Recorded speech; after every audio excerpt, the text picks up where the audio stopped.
Horror कहानियां थी। शब्द, तुझे भरोसा नहीं ना तो फिर जा अपने कमरे में जाकर देख। तेरे पलंग के नीचे तुझे तेरी माँ की हड्डियां मिलेंगी। प्रभात दौड़कर अपने कमरे में जाता है और अपने पलंग के नीचे देखता है। वहां पर सचमुच एक कंकाल पड़ा हुआ था और उसके शरीर पर जो कपड़े थे वो प्रभात की माँ के थे।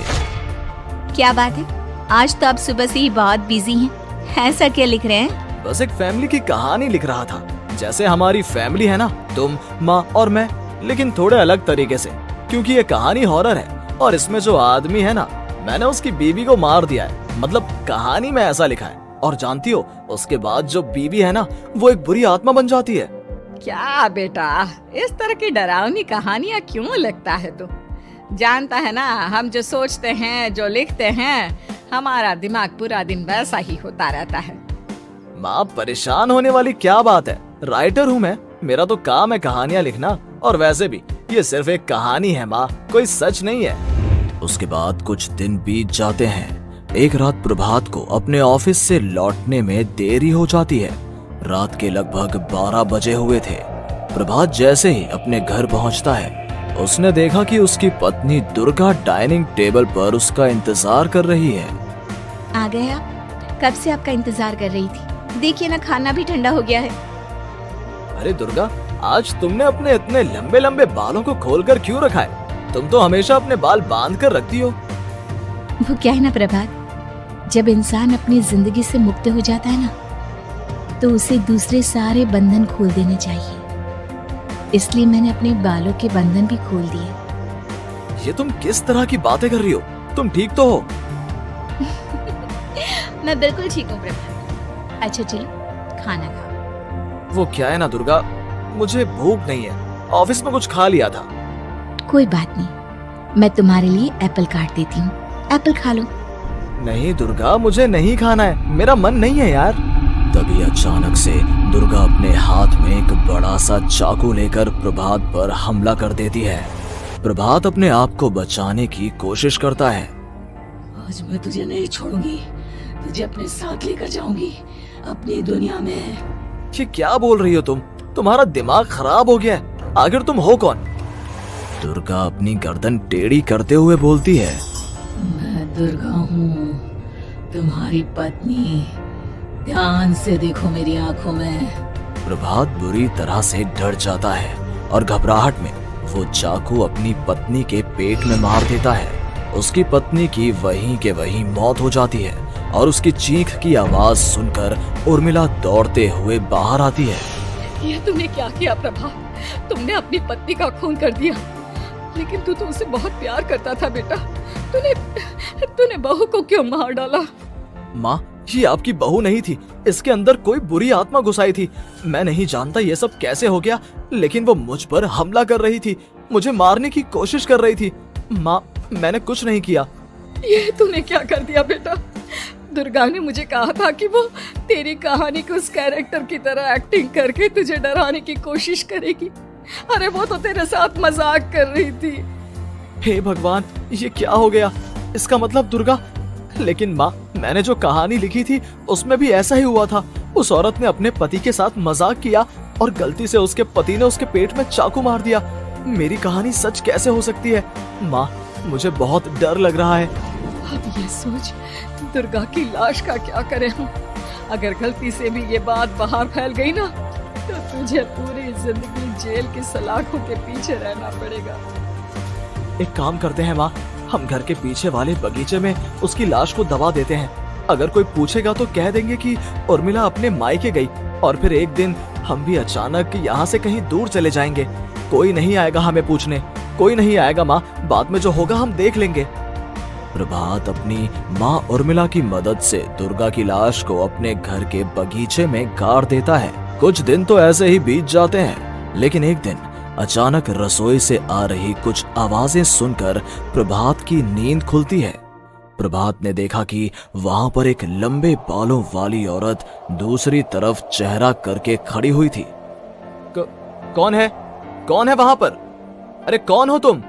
मैं दुर्गा हूँ प्रभात। क्या हुआ? मुझसे इस तरह के सवाल क्यों कर रहे हो तुम? तुम दुर्गा नहीं हो सकती। दुर्गा तो प्रभात, मैं तुम्हारी पत्नी हूँ, तुम मुझे कैसे भूल सकते हो? 4 दिन के लिए मायके क्या चली गई, तुम तो मुझे भूल ही गए। अब अगली बार ना मैं कहीं नहीं जाऊंगी। पता चला तुमने तो मुझे पहचानने से ही इनकार कर दिया। नहीं, तुम दुर्गा नहीं हो सकती। तुम दुर्गा हो ही नहीं सकती। मैं जानता हूँ ये सब क्या हो रहा है। मैंने अपनी कहानी में लिखा था कि उस आदमी की पत्नी की मौत के बाद एक बुरी आत्मा उसका रूप लेकर उसके घर में आ जाती है। तुम वही हो ना?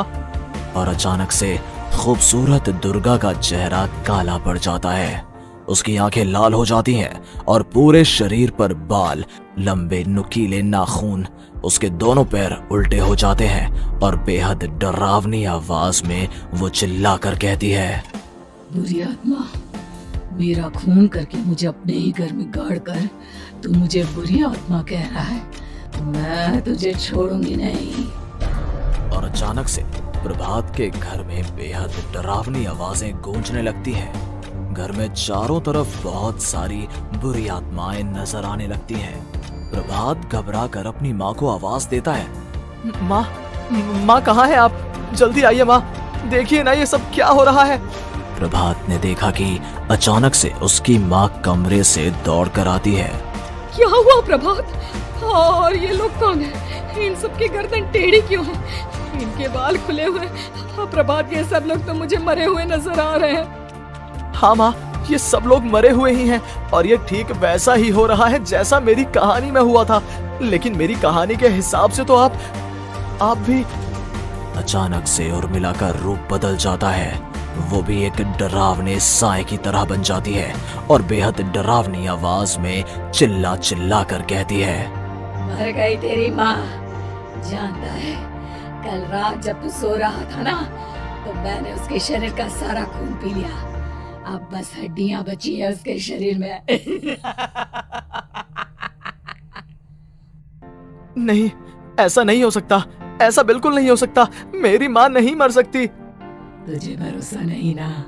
तो फिर जा, अपने कमरे में जाकर देख।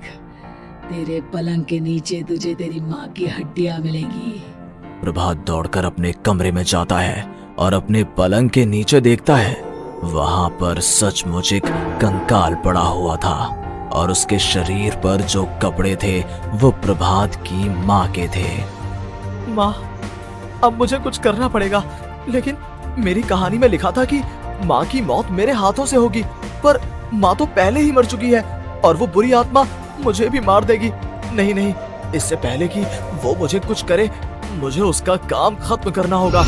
प्रभात अपने हाथ में बड़ा सा चाकू लेकर उस बुरी आत्मा पर हमला कर देता है जिसने प्रभात की माँ का रूप लिया हुआ था, और अगले ही पल वो नीचे गिर जाती है और उसके शरीर से खून बहने लगता है।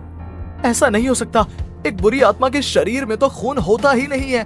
तो क्या सच में मैंने अपनी माँ को मार दिया? लेकिन अभी कुछ देर पहले तो फिर वो कंकाल किसका है? और ये कौन है? मैं पागल हो जाऊंगा। और अपनी माँ की लाश, इसका मैं क्या करूं? लोग पूछेंगे तो मैं क्या जवाब दूंगा? तभी वहां पर दुर्गा का रूप लेकर जो आत्मा थी उसने प्रभात से कहा, गाड़ के अपनी माँ को ले जाकर उसी जगह जहाँ तूने मेरा खून करके मुझे गाड़ दिया था। चला जा। घबराया हुआ प्रभात पागलों की तरह अपनी माँ की लाश को लेकर बगीचे में गाड़ देता है। प्रभात की हालत पागलों जैसी हो जाती है। वो अपने आप को अपने घर में बंद कर लेता है। कहानी के हिसाब से तो आगे ये हुआ था कि कहानी लिखने वाले ने उन बुरी आत्माओं से डरकर आत्महत्या कर ली थी। तो क्या मैं भी मर जाऊंगा? क्या मैं भी आत्महत्या कर लूंगा? एक काम करता हूँ, मैं अपनी कहानी का अंत बदल देता हूँ। हाँ, ये मैंने पहले क्यों नहीं सोचा। मैं लिख दूंगा कि कहानी को लिखने वाला आत्महत्या नहीं करता, बल्कि कहीं दूर जाकर नए सिरे से अपनी जिंदगी शुरू करता है। यही सोचकर प्रभात ने अपनी लिखी हुई कहानी को बाहर निकाला और उसे पढ़ना शुरू किया। ये देखकर वो हैरान रह गया कि कहानी का क्लाइमैक्स तो किसी ने पहले ही बदल दिया था। ये क्या? इसमें तो लिखा हुआ है कि आखिर में उस लेखक की पत्नी और माँ दोनों बगीचे में जिंदा दफन थे। बुरी आत्माओं ने उनको कैद करके रखा था और वो लेखक अपनी माँ और पत्नी दोनों को जिंदा बाहर निकाल लेता है। लेकिन ये सब लिख किसने दिया? प्रभात दौड़कर बगीचे में जाता है और वहां पर खुदाई करना शुरू कर देता है। प्रभात देखता है कि वहां पर लकड़ी के 2 बड़े संदूक हैं और उनके अंदर से आवाजें आ रही हैं। प्रभात बचा लो मुझे, अगर थोड़ी देर और होगी तो वो मुझे छोड़ेगी नहीं। बेटा देखो, मैं इस बक्से के अंदर बंद हूँ, प्लीज मुझे बाहर निकालो, वो बुरी आत्मा किसी भी वक्त मुझे मार डालेगी। प्रभात वो दोनों बक्से बाहर निकालता है और अपनी पत्नी और माँ दोनों को आजाद करवा लेता है। लेकिन तभी वहां पर अचानक से एक बेहद डरावनी और खौफनाक दिखने वाली औरत आ जाती है। तुझे क्या लगा था इतनी आसानी से अपनी पत्नी और माँ को बचा लेगा? बस 5 मिनट और उसके बाद अमावस का चांद आसमान में आने ही वाला है। लेकिन तूने इन दोनों को बाहर निकाल लिया, अब तुझे मरना होगा। नहीं, मैं जानता हूँ मैं नहीं मरूंगा, और अब आगे क्या करना है ये भी मुझे पता है। प्रभात ये बहुत खतरनाक है, हमें मार डालेगी प्रभात, चलो यहाँ से। नहीं दुर्गा, अब मुझे अच्छी तरह से पता चल चुका है कि इस बुरी आत्मा से हम कैसे पीछा छुड़वा सकते हैं। और इतना कहकर प्रभात अपने हाथ में पकड़ी हुई सिंदूर की थैली उस बुरी आत्मा के ऊपर उछाल देता है। कुछ ही देर में वो जमीन पर गिरकर राख में बदल जाती है। ये सब क्या हो रहा था बेटा? ये सब तुम्हारी लिखी हुई इस कहानी की वजह से हुआ है ना? नहीं माँ, पहले मुझे भी ऐसा ही लगा, लेकिन बाद में पता चला कि बरसों पहले हमारे इस बगीचे की जमीन के अंदर किसी को जिंदा गाड़ दिया गया था और बस उसी औरत की आत्मा हमें परेशान कर रही थी। उसी ने मेरे शब्दों में जान डालकर उस कहानी को जिंदा कर दिया था। मुझे माफ कर दो प्रभात, मैंने आपकी कहानी के साथ छेड़छाड़ की थी और उसे बदल दिया था। माफी मांगने की जरूरत नहीं है दुर्गा, तुम्हारे उस बदलाव की वजह से ही आज हम सब जिंदा हैं, क्योंकि आखिर में कहानी में वो हुआ जो तुमने लिखा था।